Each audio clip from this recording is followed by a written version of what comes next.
Evet efendim, 8'de Sağlık programımızın bugünkü konuğu hepinizin ekranlardan yakından tanıdığı diş hekimi Zuhal Oygur. Hocam hoş geldiniz. Merhabalar, geldiniz. hoş bulduk. Sık sık geliyorsunuz. Sizi gördükçe benim enerjim açılıyor. Çok da keyifli program oluyor.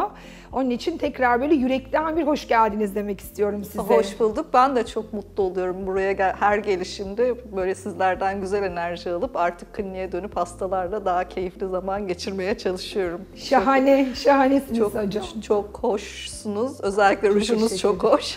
Ay çok teşekkür ederim. Size de mavi çok yakışmış. Çok teşekkür Ama ederim. partnerimin görüyorsunuz bugün apayrı bir şıklığı var. Teşekkür ediyorum. O Teşekkür ediyorum. inanılmaz gülüşü çok güzel, böyle her seferinde ne zaman görsem hep Değil böyle mi? Dişler gülerek muntazam. Kendisi de çok yakışıklıdır pozitif, zaten. çok Eşi de öyle, gayet dünya keyifli. tatlısı. İşte biz de böyle hep birlikte programı böyle geçirirmişiz hocam. Ama ne yapalım, enerjimizi yükselttik. Evet, Hemen arkasından şimdi çok enerjik konulara değinmek istiyorum. Şimdi ben geçenlerde diş hekimine gittim hocam. Bana dedi ki inanılmaz Şebnemciğim, 20'lik dişlerin hala duruyor. Evet. Tabii şimdi 20'lik dişlere gelmek istiyorum sizinle. Biraz 20'lik dişler konuşalım istiyorum hocam. 20'lik dişler sizce çekilmeli mi? Duruma göre değişir. Her zaman çekilmesi gerekmiyor ama ağırlıklı olarak 20 yaş dişlerini çekiyoruz. 20 yaş dişleri aslında herkeste bulunmuyor ya da herkeste farklı farklı konumlanmış olabiliyor. Çünkü genetik sürecimizde artık işlevini yitiren bir diş olduğu için ileriki nesillerde 20 yaş dişimiz olmayacak ama biz ara geçiş dönemde 20 yaş dişleriyle biraz başımız dertte Evrimsel yaşıyoruz. sürecin tabii bir ara formlarındayız şu anda Evet, herhalde. evet, kesinlikle öyle. Şimdi 20 yaş dişin çekimine karar verirken yani 20 yaş o dişin ağızdaki konumuna bakıyoruz.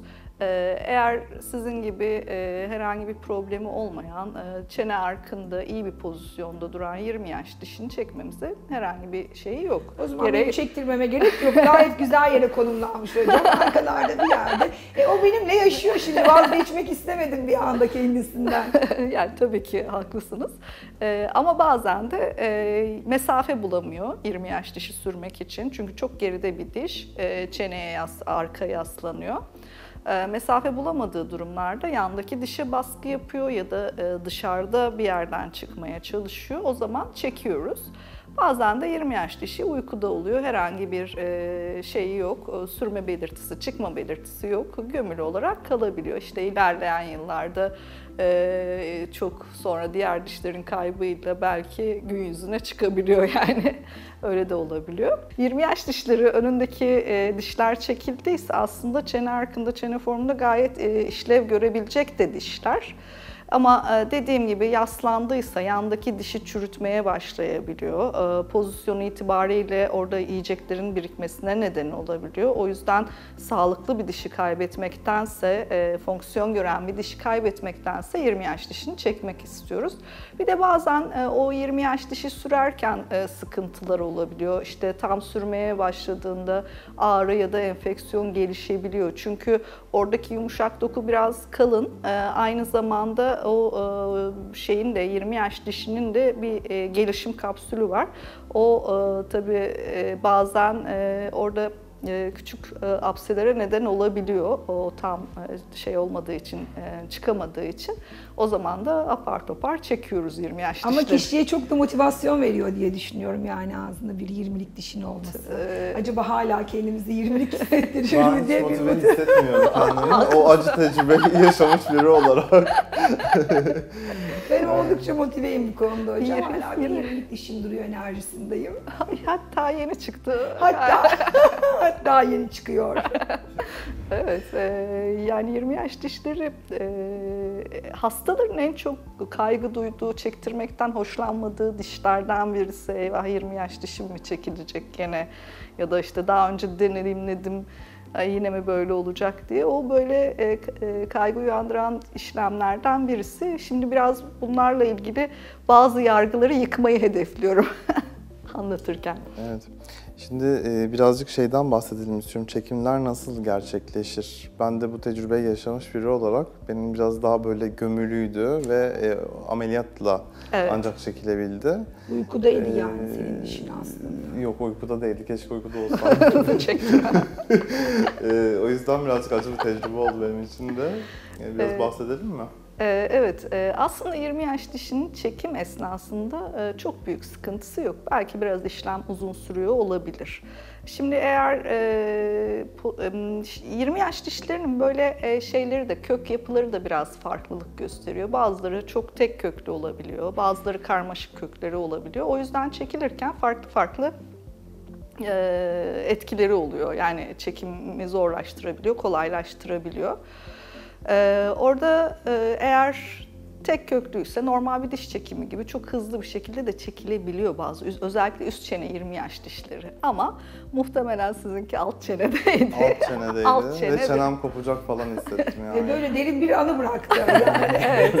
Alt çenedeyse biraz tabii pozisyon gereği cerrahi olarak çekilmesi gerekebiliyor. Tabii o bölgeyi açıp dişi çıkartıp tekrar kapatmak biraz iyileşirken yorucu gelmiş olabilir. Aslında çekim esnası o kadar zor değil. Hasta herhangi bir şey hissetmiyor. Anestezi altında yapılıyor. Belki süre uzun sürerse orada bir zorlanabiliyor. Ama gerekli dikkat edilmesi gereken şeylere dikkat edilirse, bir de 20 yaş dişi çekimleri işte bir tür cerrahi bir işlem. O ne kadar steril ve ne kadar seri yapılırsa sonrasında da biraz daha hasta konforu artabiliyor. Daha problemsiz geçirebiliyor. Ama tabii bazen de ağrılı olabiliyor iyileşme süreci. Aslında iyileşirken klinikte bizim çekim esnasında herhangi bir sıkıntı olmuyor ama hastanın iyileşme evresinde biraz konforunu bozabiliyor. Yani açıp kapatırken bir de sürekli olarak yiyecek yediğimiz, yani açmamız gerekiyor, konuşuyoruz. Hareket orada biraz hafif ağrılara neden olabiliyor. O nedenle biz özellikle çekimlerden sonra biraz istirahat öneriyoruz. İstirahat etmiş miydiniz bilmiyorum. Ne kadar süre hocam? Öyle 1-2 gün mü yoksa? Özellikle o gün ve ertesi gün dinlenmesini öneriyoruz. Yani daha çünkü o gün zaten hastaya uygulaması için, yani o bölgenin şişmemesi için buz uygulaması yapmıştım. Evet, buz uygulatıyoruz. O da aslında uzun süre uygulaması gereken bir şey. Hani onu bırakıp hani başka işlerle uğraşmasını çok istemiyoruz açıkçası.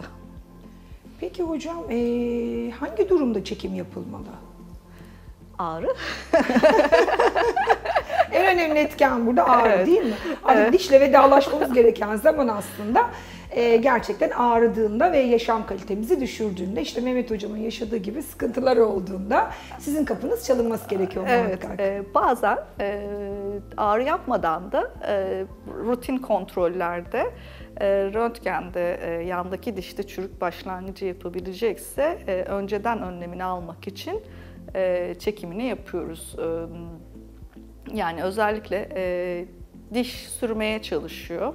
Yani şöyle anlatayım. Gençlerde dişin sürmesine ve takibine biraz izin veriyoruz. Kontrol ediyoruz. Hemen çekelim demiyoruz. Ama biraz daha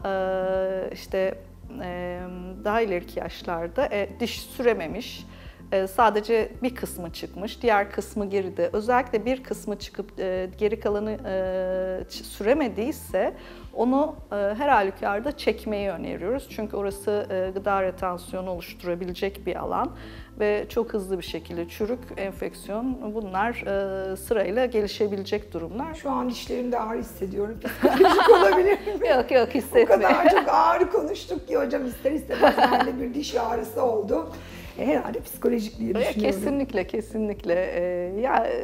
Evet tabii diş çok ağrı deneyimleyen hastalar, geçmişinde bir takım sıkıntı yaşayan hastalar ister istemez böyle bunları konuşmaktan her zaman hoşnut olmayabiliyor.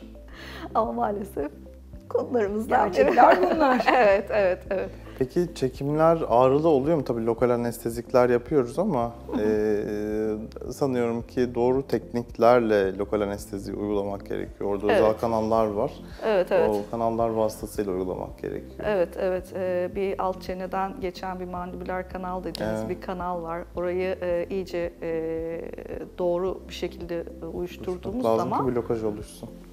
Evet, o zaman herhangi bir ağrı, işlem sırasında ağrı duymuyor hasta. Sadece işte çok açık kaldı ağzım diyebiliyor. Dokunma hissini hissediyoruz sadece. Evet, Bunu evet. yaşamış biri olarak söyleyebilirim. Dokunmayı hissediyor. Evet, çok ağrı hissetmiyor. Yani hiç ağrı hissetmiyor ama bazen de aslında burada yine rutin kontrol demek istiyorum ben. Bir enfeksiyon geliştiyse, iyileşme sürecindeyse lokal anestezikler bazen diş çevresinde yeterli uyuşmayı sağlayamayabiliyor. Oradaki mekanizma değiştiği için, enfekte olduğu için ya da yeterli ilaç kullanılmadıysa öncesinde. O zaman aslında çekimi biraz ertelemek lazım. Yani gerçekten de yaptığımız işleri ağrısız yapmamız gerekiyor. Ağrısız, acısız ve son derece konforlu. Hocam Evet. benim sloganım bu. Her işlemin ağrısız, acısız ve son derece konforlu olması gerekiyor. Kesinlikle, yani artık öyle olur hale geldi diye düşünüyorum. Tabii biz şimdi burada güle oynaya konuştuk gerçekten. Hani böyle sizin gibi kıymetli bir diş hekimiyle üstelik böyle 20'lik dişler, çekimler konuşulurken bu kadar da enerjik bir program. Harika, fakat şeyi sormak istiyorum. Bir risk var mı hocam yani? Biraz da riskleri konuşalım mı? Şöyle, aslında 20 yaş dişinin bulunduğu pozisyon itibariyle yandaki işte anatomik komşulukları var. İşte az önce bahsettiğimiz o mandibüler kanalımız var. Oraya çok yakınsa ya da işte yani detaylı bir operasyon gerekiyorsa bazı dişlerde çekmesek mi dediğimiz bizim de oluyor. Bir takım riskler var ama işte burada da görüntüleme yöntemleriyle o riskleri... Yine teknolojik görüntüleme yöntemleri evet, değil mi? Artık ortadan Teknoloji kaldırıyoruz. Yani neyle karşılaşabileceğimizi biliyoruz. Yandaki dişlere ya da kemiğe çok derindeyse mandibüler kanala zarar vermemeye dikkat ediyoruz. Yani bunlar önemli. Peki hocam, yine çok kıymetli bilgilerdi. Hatta çok da keyifli bir programdı. Böyle şen kahkahalarla geldi geçti. Verdiğiniz bilgiler için çok teşekkür ederim. Çok teşekkür ederim. Beni ağırladığınız için çok sağ olun. Evet efendim, 8'de Sağlık programımızın bugünkü konuğu diş hekimi Zuhal Oygur'du. Kendisi bugün bize 20'lik dişler çekilmeli mi ve çekimler nasıl gerçekleşir bunlardan söz etti. Verdiği değerli bilgiler için kendisine çok teşekkür ediyoruz. 8'de Sağlık programımız tüm hızıyla devam ediyor. 8'de kalın, sağlıkla ve güzellikle kalın.